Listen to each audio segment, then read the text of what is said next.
We are the economy. The economy is dynamic because we are dynamic. We felt like we could have both. And I think what we're seeing in this moment is we were right. Prices are coming down and unemployment is still below 4%. The idea that the way that you quote unquote save the economy is by throwing millions of us out of work, I think really, really deserves a closer look.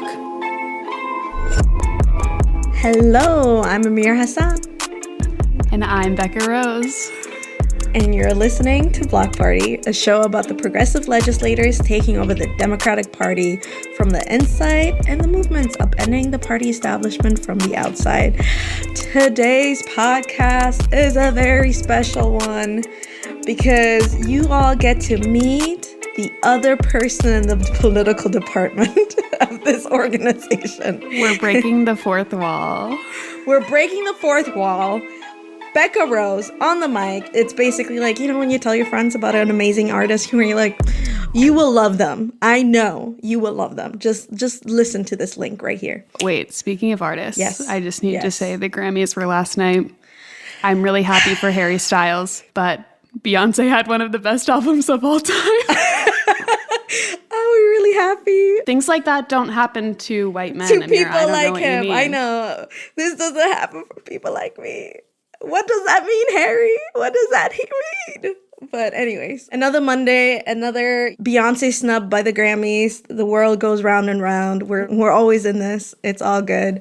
We're moving forward. On today's episode, we have Becca Rose, senior political associate, Gen Z extraordinaire, pop culture enthusiast, queen of all things. You know her. You just don't know you know her. You love her. You just don't know that you already love her. Why? Because she's been a producer on the show this whole time. And now she's on the mic. We are all about making visible what has been invisible, which is kind of a big theme of today's show. But I'll let her introduce herself a little bit more. Becca Rose, do you have some words to add? Some more things to make visible about yourself? Coming to you from the great beyond. Also known as San Diego. San Diego, California. Power tripping with this mic in front of my face. I'm a Taurus sun, Aquarius rising, Virgo moon. That's right. She's a powerhouse. And I think that should tell you all you need to know. If you know, you know. If you know, you know. Anyways, talking about invisible things, invisible Becca being visibilized, we're on the topic of the invisible hand, the economy, all things that make us go, question mark? Is it good? Is it bad? Are we winning? Are we losing? Are you poor? Are you rich? Who knows? But you know what?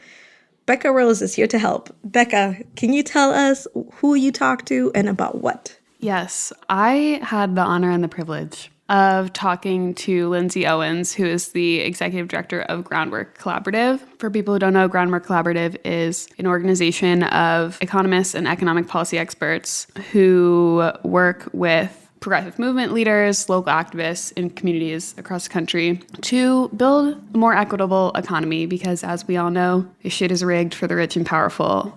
I basically have been ranting about the economy and inflation and trying to make sense of all of this for the past couple weeks because I'm getting some mixed signals and I just needed some clarification. And Lindsay, who is brilliant and has a doctorate, was able to clarify some things for me in a very helpful way. So with clarifying some things, is it things like, why do eggs cost $7? Why do eggs cost $7? Do we get into that? We sort of get into it. That may be a separate episode. Yeah, I mean, I think there's a lot to unpack here. And what I think is most interesting from this conversation is just kind of the way that Lindsay and economists in that kind of sphere honestly just totally reframe the way that we think about the economy. And a lot of what I was feeling was that there are these economic benchmarks and these data points that say one thing, and then there's the human experience of actually how we feel the economy in our daily lives. And those things were not lining up for me, and that was a big part of my confusion, and I think that's true for a lot of people. And Lindsay makes a lot of sense of that, so I feel very validated. I mean, fundamentally, to understand that maybe the Fed is not the tool that we should be using to address inflation, and yet has been pretty much singularly the tool that we have been using to address these kinds of things, I think is a big shift in how we look at the economy and how we understand it. So I will let Lindsay speak for herself because, again, she is the person with the doctorate and I am the non-economist human who just had some feelings, had some questions, and wanted someone with the expertise to answer them. And Lindsay certainly has it, and she is an excellent communicator, and there's a lot to unpack here. Well, I'm really excited to listen and learn and understand about the Fed and all the quote-unquote magic that happens to make the economy cool when it's too hot and what all of that means. What does it mean? There's a lot of euphemisms. There's a lot of euphemisms. And I'm excited to listen to this interview. And we'll meet y'all on the other side and talk about what we learned.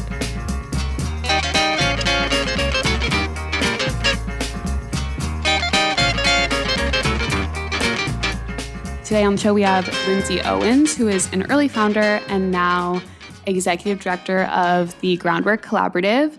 She is well-versed in the progressive multiverse on the Hill, an economic mastermind, dare I say, who has really blazed the trail in redefining how we understand inflation.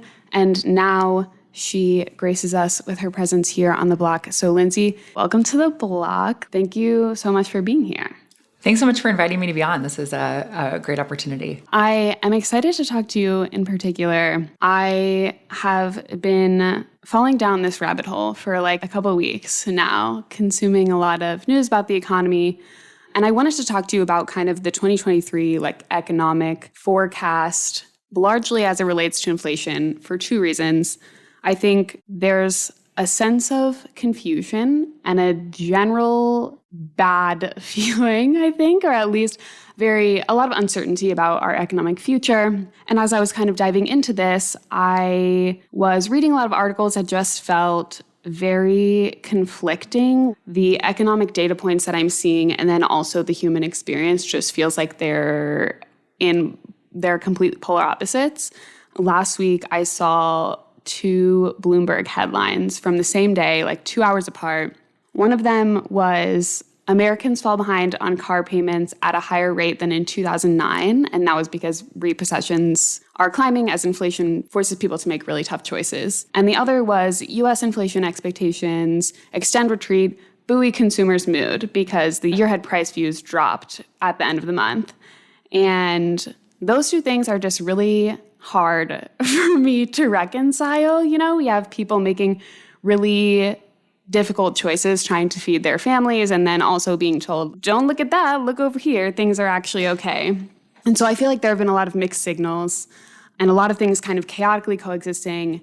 And I also listened to a Wall Street Journal podcast episode, and it was titled, What Will the Economy Look Like in 2023? And I won't include any spoilers because I do want to play a couple clips from that episode for you.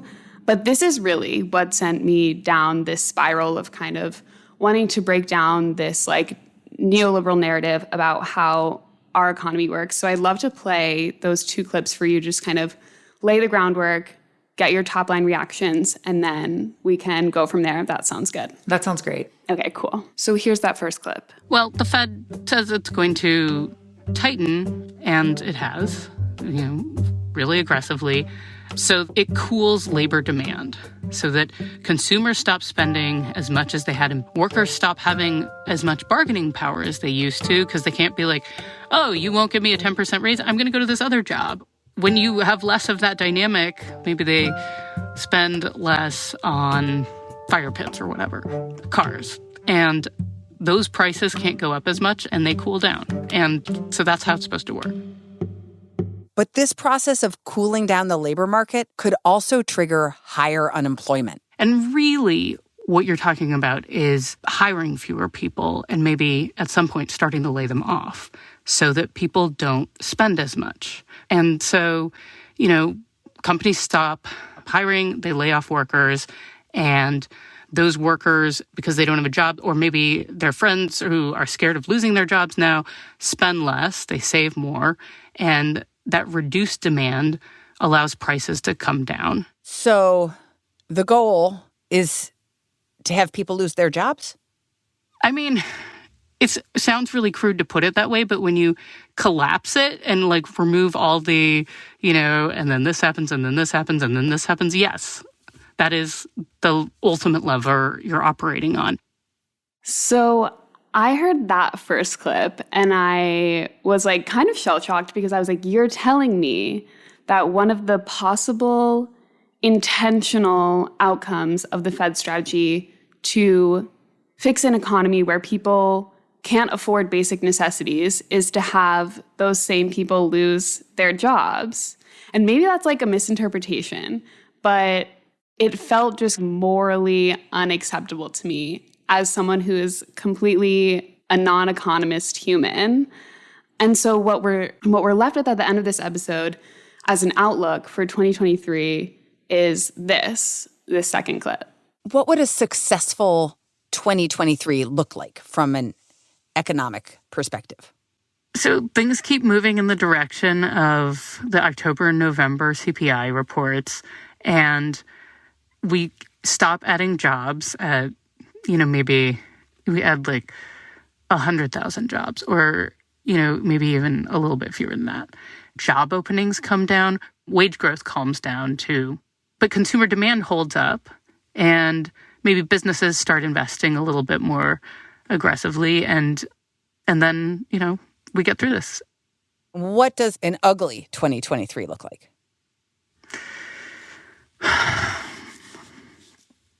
Millions of people lose their jobs.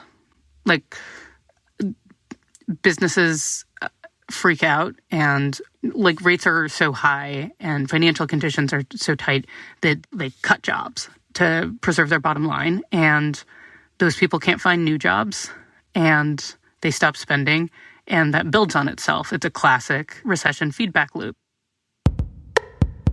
So I heard that like classic recession feedback loop, and I just feel like this can't be the best thing that we're working with. Like, this is the blueprint. I would love to just kind of like break down that classic recession feedback loop and get your thoughts. Is that like an accurate portrayal? Is that an accurate place for us to start here of what's going on? Yeah, so unfortunately, this is absolutely an accurate portrayal of what the Fed is trying to do. You heard it in the clip, but we should say it again. For the Federal Reserve, you losing your job right now is a feature, not a bug.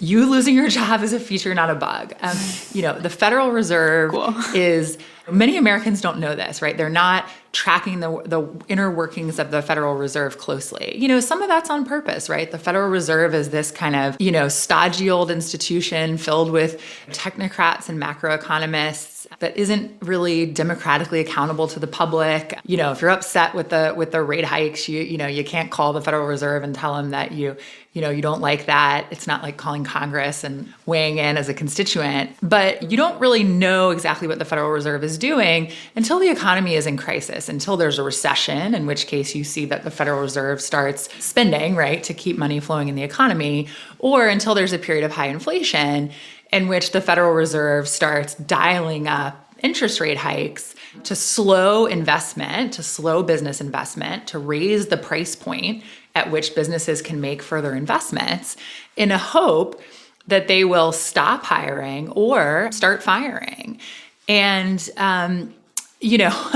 this is exactly what they're trying to do, and this is what they're doing. I mean, they have over and over and over again, more than 7 times over the last year, raise those interest rates to keep, they use all these euphemisms to keep cooling the labor market. Well, cooling the labor market in their eyes means throwing people out of work and making sure workers aren't in a strong position to ask for raises. They don't want workers to have raises anymore because if workers have more money, they have more money to spend. That spending, they think, accelerates and fuels inflation. So the first thing to say is that this is an absolutely correct read of what the Fed is doing, of what their strategy is. I think the question for us to talk about is, do we agree that that is the right strategy, that you quote unquote save the economy by throwing millions of people out of work? And so we should talk about that because but that is what the Fed is going to do. It's what they're going to keep doing. It is it is the play that they're running, and they're quite pleased when they see jobs numbers coming down, fewer jobs being added, fewer people being able to switch jobs. When people are able to switch jobs, that's because they've got a little power in the labor market. They've got a little power in the labor market, they can go get raises. They don't want to see that, right? They want you either out of a job or sort of locked in your job at your current salary. Yeah. And I do definitely want to talk about the role that corporations and kind of shareholder power plays in a lot of this. But I think it's really interesting you said the Fed isn't like Congress. And I think we have this understanding that Congress, though it doesn't always, should ideally act on behalf of the people. And so I'm curious, your thoughts on whose behalf does the Fed operate? Like when they're raising interest rates and they're saying this is the right thing to do, who in their mind is that benefiting? Yeah. It's a great question. I think that there are probably two answers. The first thing is the Fed, I think, believes itself to be and is to a large extent very loyal to what we might call the data, right? So they are really focused on looking at consumer expectations, looking at wage growth, looking at job openings data, all these types of data, looking at the CPI, the Consumer Price Index, that's the monthly inflation numbers, looking at multiple types of inflation minus more volatile commodities like energy and food, and making decisions based on that. The second thing I'll say is the Fed uses data to prosecute what they consider to be their dual mandate. And this mandate actually comes from Congress. So Congress could change that mandate. But the mandate is effectively stable prices, which we have not had stable prices in 2020, late 2021 and 2022. Now, we are moving into a period where inflation is cooling, we're getting more of that price stability, and also counterbalanced with what they call full employment. So a strong labor market where most people who want a job can find and get one. And so that is what they're focused on.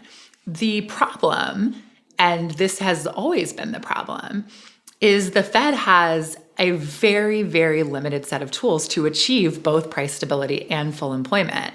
They have, people say a blunt instrument. But this is like, something a caveman would have, right? All they can do is dial up the interest rates to bring down prices. And that strategy and that tool rests entirely on a theory that inflation is coming from the demand side, that the problem that we're trying to solve is that you and I have too much money. And if we had less money, prices would come down. That tool does not allow the Fed to get at other more complex, more nuanced causes of inflation. But in this moment, those more complex, nuanced causes of inflation are indeed what's causing inflation. So it is a real bummer, right, that we have the Fed grinding away on throwing us out of work and making us poor, when actually that's not where the problem's coming from. The problem is coming from supply chain issues with COVID policies in China, the war in Ukraine, the fact that corporations can't leave well enough alone and are gilding the lily, to go for broke on price increases. None of that gets tackled with the interest rate hikes. Yes. Okay. That makes a lot of sense. And I think I feel validated in my confusion because it tracks. It tracks that the Fed would focus more on these data points, which is where I was feeling there's a lot of this conflicting information and feelings about the economic benchmarks that the Fed will throw at you. And then the reality that a lot of us feel in our daily lives and the reality that we can read about when people are having to make these really, really difficult economic choices between paying your mortgage and buying groceries. And I would love to dive into kind of some of those factors surrounding supply chain shortages and rising costs. We know that these things are real. And I would love to talk about what the kind of structural power dynamics are that laid the foundation for our current supply crisis, and how kind of corporate and shareholder power creates an environment where price gouging and the exploitation of workers can really run rampant. Yeah.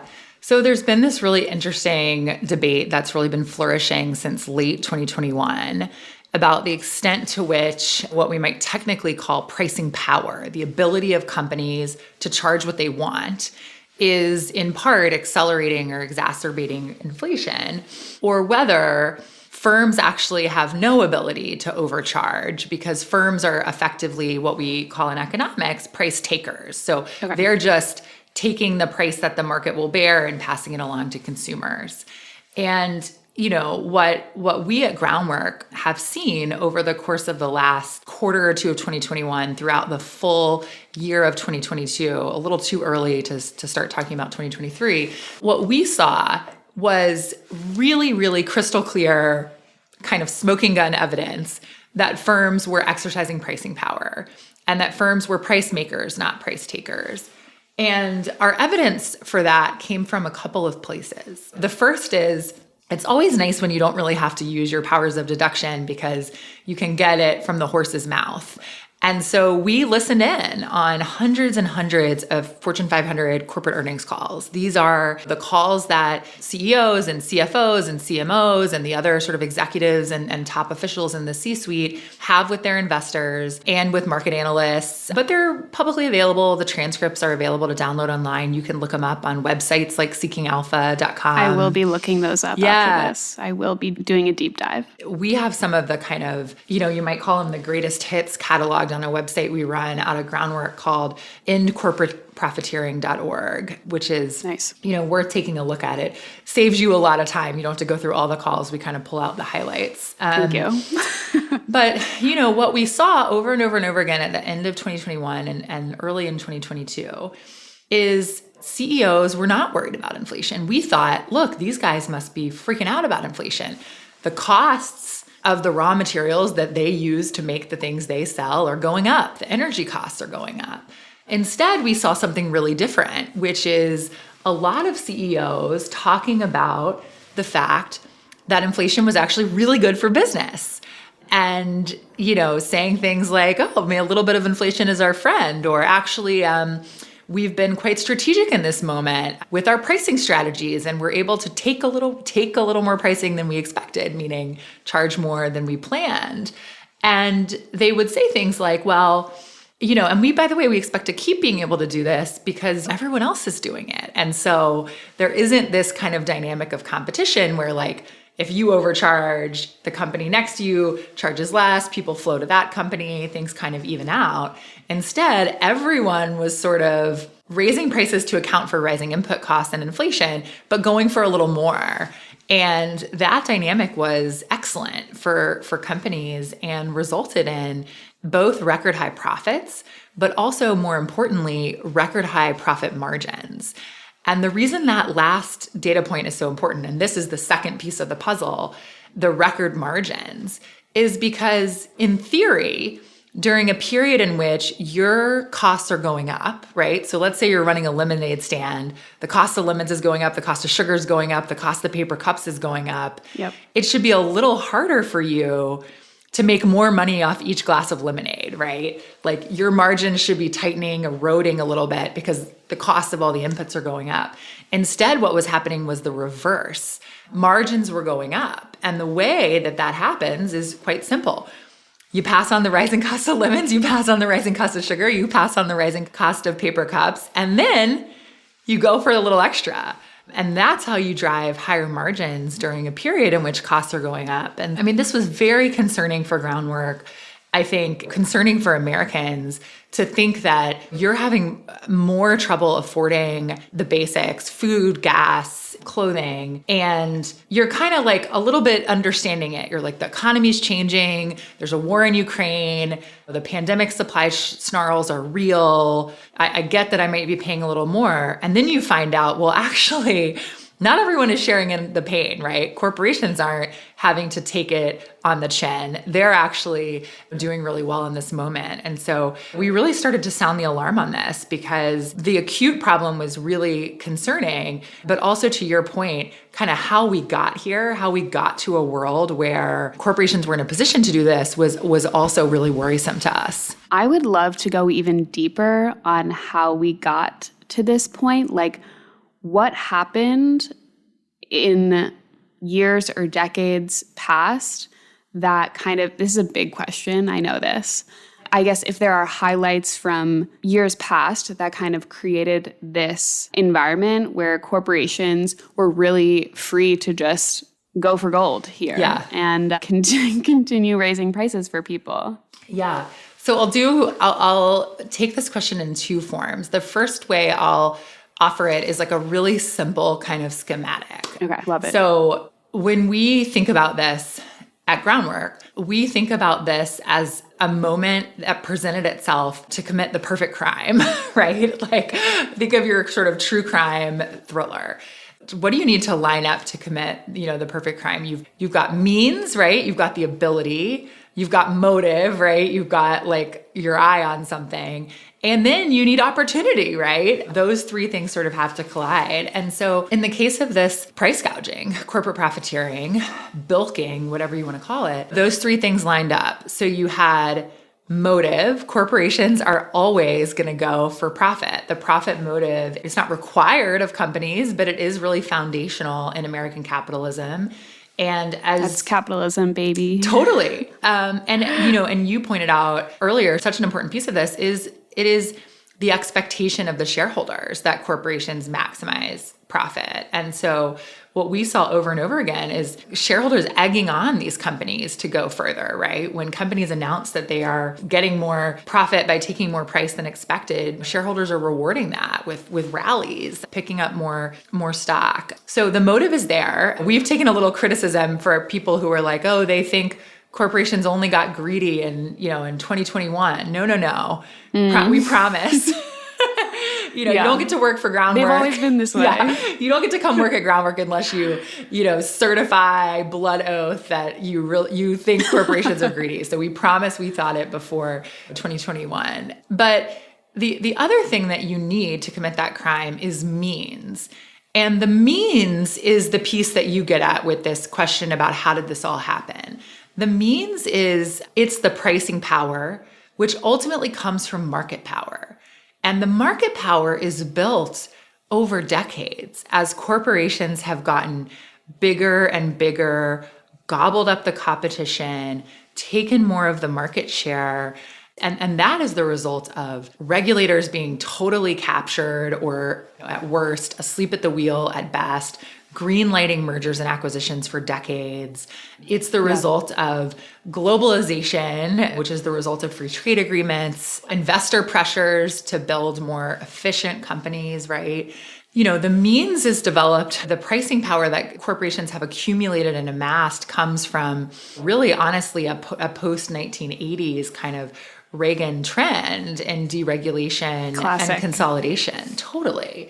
What happens that's different during this pandemic is opportunity, right? The opportunity emerges. During the pre-pandemic era, it was not uncommon for corporations actually to undercharge to pick up market share, right? So one of the ways that if you're Amazon, that you snuff out the small businesses is you offer products at a price point that the small businesses can't compete with, right? And you push them off the map. And then you accumulate that power. So one day you can actually charge even more than the small businesses did to start with. But there was a lot of that pressure to pick up market share, kind of, even if it meant taking a hit on profits in the near term. In the period in which we start to see supply chain issues in the pandemic, it's not really possible to pick up market share in that way anymore, in part because you really don't have the supply of workers, the supply of raw materials to be it's not a period where you can sort of like take over the world, right? You're not like grabbing more land. What you are able to do is sort of sit back in the little castle that you've built and overcharge because there's not a ton of competition left. So there's really a difference, I think, in the opportunity the pandemic presented. And finally, just at a really kind of basic level, inflation itself and consumer expectations of inflation were cover, right? It's like, oh, this isn't price gouging, it's inflation, right? And corporations quickly saw that opportunity. They're like, yeah, consumers are expecting prices to go up, but they don't really know exactly how much more we're paying. So like, instead of charging 7 cents more per, gallon of gas, we'll charge 20, right? So the opportunity of inflation as cover for this type of behavior, the fact that everyone else was doing it, the fact that consumers were sort of expecting it, but weren't fully aware of exactly what the right amount of price hikes should be, was really another piece of how this sort of perfect crime was able to be committed over the last year. Truly a perfect storm. Yes. Groundwork laid by everyone's favorite Ronald Reagan. Chaos caused by a global pandemic no one was prepared for. Yeah. I would love to go back in time. You mentioned the Fed's dual mandate. In my research, I learned about a man named Paul Volcker, who was the Fed chairman in 1979. For folks who don't know, we'll rewind a little bit. So the dual mandate, and also Lindsay as the professional and person with a doctorate here, please correct me if my interpretation of this is wrong.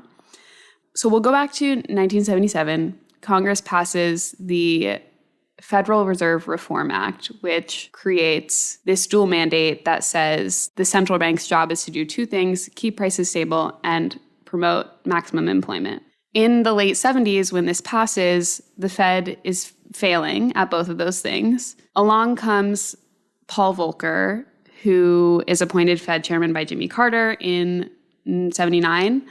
And he says curbing inflation is necessary for a return to our healthy economy. When he takes office, inflation is around 12% annually. And under his leadership at the Fed, they raise interest rates to 20%, which is a record high, I believe. And they tipped the economy into recession twice, once in early 1980 and then again the following year.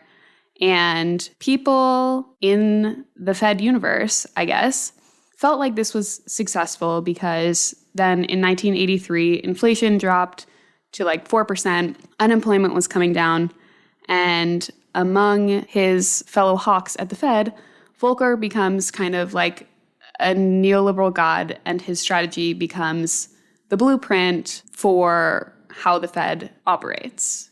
Ostensibly, though, this is the blueprint that gives us this, quote, classic recession feedback loop that we heard in the Wall Street Journal episode. And so what does macroeconomic policy get right in addressing the current inflation crisis? What does it get wrong? That's a big question. But there's a lot of references to Paul Volcker and this episode in everyone's favorite decade, the 1980s. And so I'd love to just really dig in there. Yeah. I mean, look, I think the idea, obviously, I mean, that period in history was really unique, and we were experiencing runaway, kind of embedded high inflation over a long period of time. In the United States, we're about a year and a half into inflation, maybe a little more. I think prices started ticking up in like March of 2021. And now we've had several months with cooling inflation and even some deflation. So very, very different set of facts on the ground. Okay. But I think the idea of runaway embedded high inflation is really concerning, right? Hyperinflation. I mean, these are things you don't want in an economy. So like we should be clear about that. Nobody is running around town rooting for high prices. I think the second piece of this, the only cure for inflation is recession. I think we've really learned the wrong lessons there. At some point, maybe over mid last year, over the summer, Larry Summers, former Treasury Secretary, kind of notorious sort of hawk and also just kind of like gnarly dude on the economy. Yes, he is a recurring presence on our show. He looms over us. Looms large. Literally, but yeah. we've discussed. Yeah, he does loom large. I mean, he has unfortunately still a pretty big megaphone, and got the president and other people like that on speed dial. So he can be very influential. He was putting out his analyses of the inflation moment, and he was suggesting that we needed somewhere between 5 and 10% unemployment to bring prices down. And folks may remember that in a hearing before the Financial Services Committee, where Jerome Powell, the chair of the Federal Reserve, came in before the committee over on the House side, Representative Alexandria Ocasio-Cortez asked Chair Powell about that. I think it's important to drive home what a 10% sustained unemployment would look like in this country. In this market, to get to 10% unemployment, that would require about 10.5 million additional people out of work. And historically, we know that Black unemployment is usually double that of white unemployment, correct? Yes, it tends to move at twice the speed, both up and down, but certainly moving up. So when the former Treasury Secretary says he wants 10% unemployment overall, he's also saying that we need Black unemployment of nearly 20%, or implies that. Powell said, yes, it is. Summers was saying, look, the way to bring inflation down is to have Depression-era unemployment rates for Black workers. And he said, anybody who kind of questions my morals and thinks I don't care about workers is wrong. I'm proposing this because I care so much about workers. Embedded inflation is way worse. We have to take this sacrifice to bring prices down. And that stems from this like Volcker-esque kind of view of the world, right? Recession is required to cool the economy. And I think many of us, and not just because everything Larry says is wrong, but many of us were really frustrated with the kind of false choice that was being presented, right? You can have low prices or low unemployment, but you can't have both.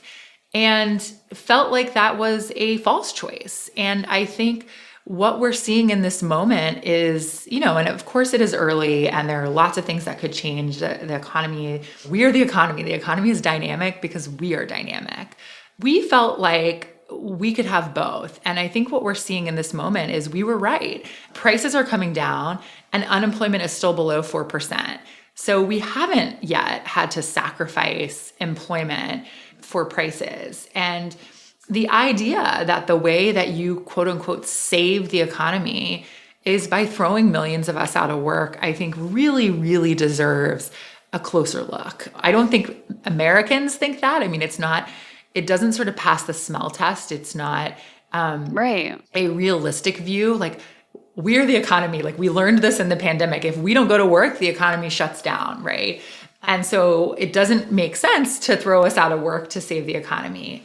But that is so ingrained in the view of macroeconomists and the view of the Fed. It does stem from these earlier experiences of cooling inflation. But at what cost, right? I mean, recessions are not temporary. You hear a lot of folks right now talking about, well, it'll be a mild recession or a light recession. I mean, there ain't no such thing as a light or mild recession. I mean, for people who are impacted by recessions, who lose their job when they're 60 years old and never get back into the labor force, who lose their pension, who have to file for bankruptcy on their small business that they threw their life savings into, who graduate from college during a year in which there is a recession and the labor market is in the toilet. I mean, we know that they effectively never fully recover.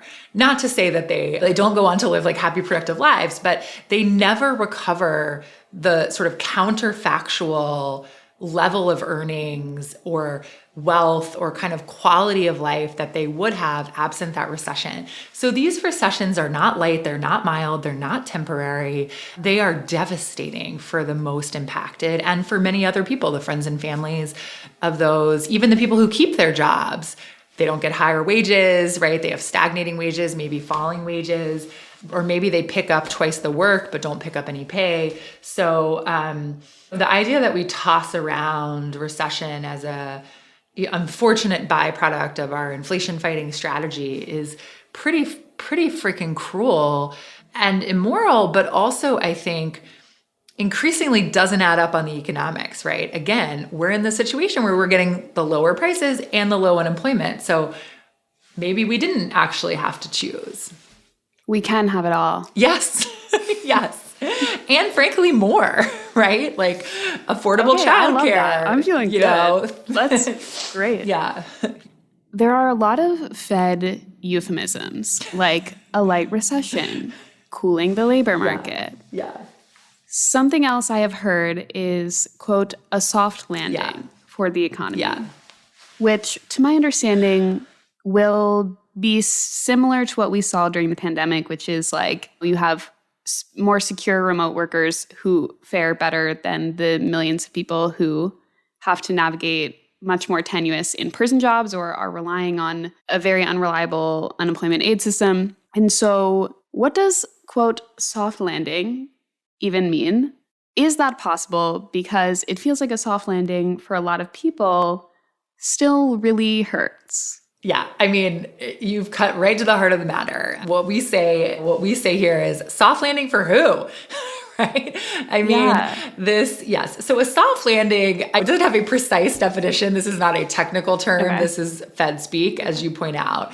But the basic idea is that you bring prices down, you get over the period of high inflation with high interest rates, bringing interest rates up, but you don't cause a recession. And so the plane doesn't sort of like jerk to a stop, crash, and there's a recession and now prices are down, but rather you get through the kind of choppy winds and you sort of like land the plane effectively. And so, what we were just talking about, the fact that we think we can't have it all, that's the goal of the soft landing, is kind of those two pieces coming together without the devastating consequences of a recession. But as you point out, the labor market doesn't affect everyone equally. It's not the case that it's like a lottery and everybody goes in and 10% of people, or let's say unemployment only goes up 1%. I mean, that's still kind of over 1 million workers. The 1 million workers who get laid off, that's not going to be a random cut of the population. It's not 100 people in New York and 50 people in Connecticut and 25 in Delaware. It's the people who get laid off in general.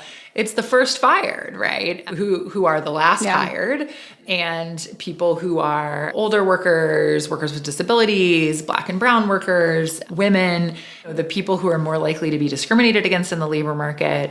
That's who gets fired first. So it is not the case that a soft landing is a great situation for everyone. It is a situation in which the Fed gets to take her victory lap, situation in which maybe Wall Street is pretty happy because they didn't get the devastating share price reductions that they might have gotten in a recession. It is not a painless landing. Right. Yeah. I do want to talk about these layoffs a little bit more, just because I feel like we heard a lot last year. The labor market is super tight in 2022. This is part of what contributes to inflation, et cetera, et cetera. Now we're seeing some tech giants, big corporations like Amazon, Goldman Sachs, others on Wall Street, laying people off or prepping to lay thousands of people off. Are these layoffs an indicator of something for the rest of us, or is this about something else entirely? Is it correlated to the tight labor market in 2022? Maybe there's no correlation at all. Just something I'm noticing. Yeah, so I think it's a little too early to tell, to be perfectly honest. I don't want to give you a really firm predictive answer here because I think there's still a ton of uncertainty. Yeah. I think there are two things that are true. The first is layoffs are picking up a bit. We're definitely hearing of companies doing kind of mass layoffs, right? Like maybe even 10% of the staff. And it's starting to spread outside the tech sector for certain. We're seeing it in the financial services sector. But even, I saw something yesterday about some small businesses planning for layoffs and things like that. So I think this is a little bigger than the tech sector. And this is, to circle back to the top of our conversation, this has been the goal all along, to start to see some layoffs. And we've done big interest rate hikes over the last year. And so it's not surprising that this is starting to show up. The other thing that we're seeing is wage growth cooling, which is another kind of related indicator of the slowing or cooling labor market. So I think some of this is, it takes a minute for the interest rate hikes to work their way through the economy. It's not a direct effect, right? You slow the business investment, make it more expensive for them to invest, And then they start having to make hard choices, including layoffs and pausing hiring. And that takes a minute or two, right? It doesn't happen the day the rate hikes go into effect. So some of it's we're just seeing the effect of the last year plus of this rate hiking bender finally play out in the economy. I do think there are probably some unique things happening in the tech sector. They did a lot of hiring when interest rates were low in the pandemic, and, now may have taken on a little bit more than they can chew. I think investors don't love to see kind of ratios of revenues and profits for employees below a certain level, and they're starting to see that.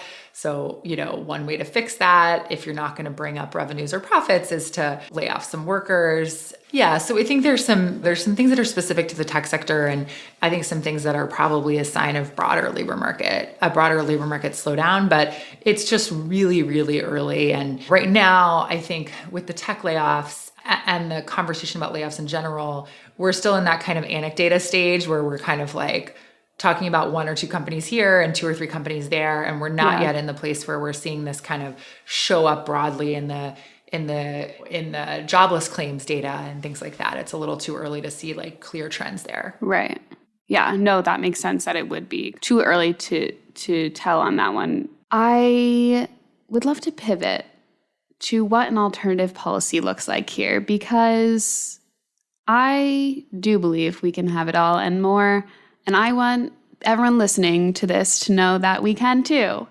And you mentioned, the Fed has a really, really blunt tool, caveman level tool here. And so perhaps, just a thought, raising interest rates is maybe not the best tool to use to address the problem.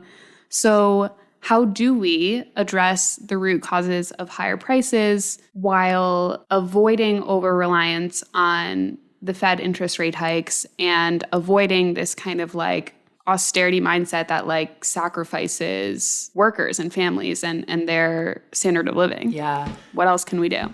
Yeah. So I think there's a couple ways to talk about this. The first is we can talk about very specific tools to bring down inflation and to curb some of this profiteering behavior that now we know is going to be associated with inflation in the modern era, right? The last time we had inflation, the economy didn't look like this. It wasn't this concentrated. It wasn't this financialized. But the second thing, which I think, might make sense to start here, is the bigger picture, which is the reason inflation was the straw that broke the camel's back for families and really tipped families over the edge in terms of being able to afford their lives is because inflation came in and layered on top of an existing affordability crisis. For decades, healthcare costs have been going up. The costs of higher education have been going up. The cost of childcare has been going up and is out of reach for so many families. The cost of housing, rent, and ownership increasing. And so, the kind of like one thing that you had going for you, despite all of these really prohibitive prices for so many things that are so important to our livelihoods and our family and the strength of the economy, the one thing you kind of had going for you was like the other stuff was cheap, right? The cell phone wasn't that expensive. The TV wasn't that expensive. Like food was getting cheaper. Gas was like by and large, other than a couple periods over the last couple decades, like pretty cheap.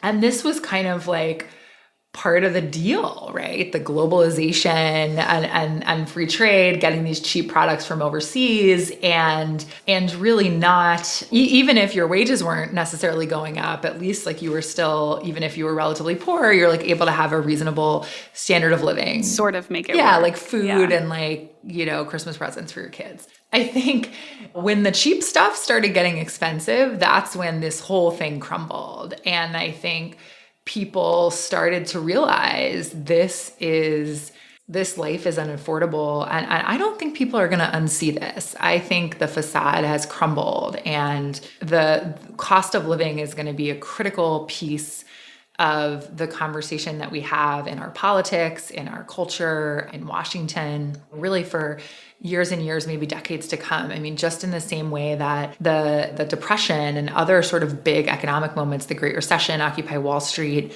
have had sort of lasting impacts on the way we think about policy and the way we think about the world, I think this period of high inflation and its linkages to the pandemic will as well, right? Yeah. I think the supply chain pieces, I think, were also really frustrating for many folks. We've been promised that global trade would get us what we needed at a moment's notice.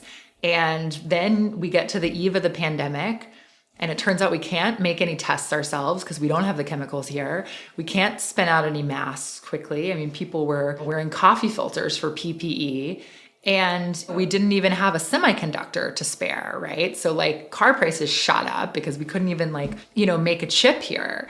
And I think that is something that the pandemic really laid bare, and our reliance on global just-in-time manufacturing and those supply chains, I think, is now something that people are reevaluating and realizing, you know what, so what if it's redundant to have a chip factory here and in Japan? We need local production. We need our communities to be able to produce what they need to live and thrive. So I think big picture, I think there's a suite of policies to address this existing affordability crisis. There's a suite of policies to address this existing over-reliance on global supply chains. And all of those things I think you're seeing play out, right? I mean, Biden does the student loan cancellation. Let's hope that survives the court challenge. We're trying to bring down energy prices. We're doing this big industrial policy play to make semiconductors and green energy in the United States. So I think those problems are not solved, but we're moving in the right direction. Lawmakers are seeing it. The effort to bring the price of rents down is, I think, picking up so much steam thanks to the incredible work of organizers and tenants unions. So I think we don't need more clever policy solutions here. We know what we need to do. We just need political will and things like that. On inflation specifically, I think there are a few things we learned during this period that lend themselves to ready-made policy solutions. The first is when corporations have too much market power, they have too much pricing power. When they have too much pricing power, they're going to use it at moments like this. And so enforcing existing antitrust laws already on the books, blocking new mergers, and cracking down on price gouging. It might be time for a federal price gouging statute. 38 states have various laws against price gouging during periods of crisis, whether that's after a flood or a hurricane or during a pandemic, or maybe we need something more broad, like during periods of economic crisis, corporations can't run up the score at the expense of consumers. So something like that, I think, makes a lot of sense. And another policy that came up in this context that's smart is really starting to look at taxing excess profits, right? Mm-hmm. It starts to get a little less interesting to gouge consumers if you have to ship all your winnings over to the Treasury Department. And then the last thing I'll say is it's time to obviously take a look at price regulation. European countries imposed various policies around price regulation, particularly in oil and gas. I think taking a look at that for the next crisis is important as well. Yeah. I feel like the pandemic and the aftermath have kind of exposed a lot of false promises that capitalism has made to people. And, if you're in this little progressive bubble, we've known about these things for a long time. None of this is particularly surprising, but it still hurts. And I do hope that this is kind of a moment for people, like you said, where people won't forget this. And this will be kind of a bit of a paradigm shift for people. And maybe one day we will have it all and more. That is my hope. Do you have anything from Groundwork that you would like to plug in our final minutes? Yeah, folks should head to the endprofiteering.org website. You can find us at groundworkcollaborative.org and follow us on Twitter at Groundwork. But yeah, it's been really delightful to talk with you and have this conversation. I'm so impressed with your studies and research on this topic, and so glad that you're using your platform and your megaphone to shine a light on these issues. Thank you. Yeah, I really appreciate it. And I think I just have been starved for this perspective in a lot of my research, which is why I was so excited to talk to you, because I just think there aren't enough people out there like Groundwork Collaborative, not enough organizations. So I am feeling hopeful. I'm feeling more hopeful than I was reading Bloomberg news headlines. Yeah. So that's a W for me. Yeah. There's a lot of hope when I think, I like to say close your textbooks and open your eyes. I think when you move off the economics pedagogy and the lore and start to think about things just with intuition and by talking to people, I think you actually can gain a lot of wisdom about the economy and about what sort of may not work in the economy and what policies make a lot of sense. So I think we've been led astray a little bit by the economics profession, and it's not a science, right? I mean, it's a little bit more like psychology than chemistry. And I don't think we need to abide by these Volcker sacrifice ratios. We didn't need 10% unemployment to bring prices down, even if that's what the formula says we needed, right? Right. Yeah. It's not a science. And I feel like it's something that feels very unapproachable to people because they feel like it's this very academic, very scientific thing. And some of that like cognitive dissonance comes when you've been told that your whole life about economics, like, oh, it's not for people like you. But when you start to look at it from more of a psychological and like more of a human perspective, you're like, wait a minute, these things are not adding up that these rich old white dudes have told us for so long. So I do really appreciate your perspective and you taking the time. Yeah, thanks for having me on.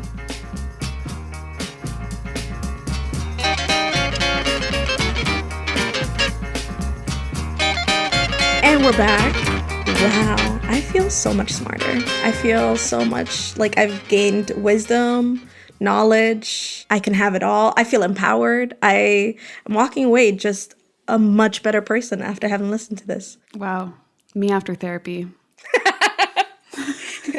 Yeah, I mean, I think it's dense, but I feel like there's a lot of wisdom to be gained here and there's like an element of the human experience, I think, that Lindsay and the Groundwork Collaborative really understands and includes in their understanding of the economy. That is essential, and that the Fed certainly does not include. I mean, Lindsay kind of says this when I ask her, like, on whose behalf is the Fed operating? Mm-hmm. And really, they're operating on behalf of, like, the data, which is, I think a lot of those benchmarks aren't consistent with the human experience, and it doesn't really do anyone any favors to have an institution that is pretty much solely charged with employment and inflation, handling those two things, and they have the bluntest tool in the toolbox to address those things. And they're not really thinking about what it looks like to be a middle or working class person in the economy. And I think that Groundwork Collaborative that's like at the heart of how they approach the economy. And I feel like that's really key here. Yeah. Yeah. And just to put, a final point to this, I feel like we all come to this work from very different universes, but I think that the economy is always such a like hyper political policy area, right? Like you talk about the economy, it's always through political lens. And I think that we serve to obviously do some propaganda on here, obviously. We love propaganda here on the Bloc.